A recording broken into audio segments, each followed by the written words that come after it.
Kariz qaynonam bilan karizcha mol go'shti va tofuli ovqat qilamiz. Birinchi bo'lib tofuni suvini to'kib tashlab, shunaqa qilib kesib chiqamiz. Undan keyin mol go'shtimizga qora qalampir solib, shunaqa qilib qovurib olamiz. Pishib chiqqandan keyin alohida olib qo'yib, tofularimizni bittadan qovurib chiqamiz. Kariz qaynonam o'g'lim bilan alohida chiqib ketsanglar, shunaqa ovqatlar qilib berasan deb o'zlari o'rgatib turibdilar. Ko'rib turganingizdek, ovqatdan emas, piyozni to'g'ri to'g'rashdan boshlab o'rganyapmiz. Hattoki ko'k piyozni katta-kichik to'g'raganimgacha tekshirib turibdilar. Tofuyimiz juda ham sekin pishadi, shuning uchun yog'dan qo'yib turish esdan chiqmasin. Juvonim bolam uxlashini qaranglar. O'rnachini asali.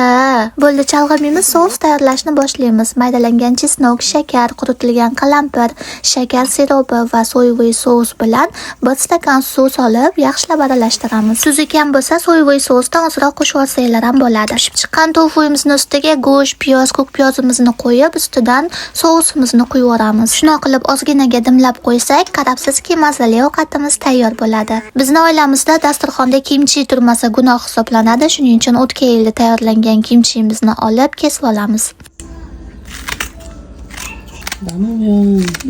Shunaqa qilib bugungi karizcha ujinimizga tofuli ovqat, yoniga qaynatilgan guruch, o'g'lim uchun go'sht va kimchi bilan quritilgan 8 oyoqli kimchi. Yoqimli ishtaha.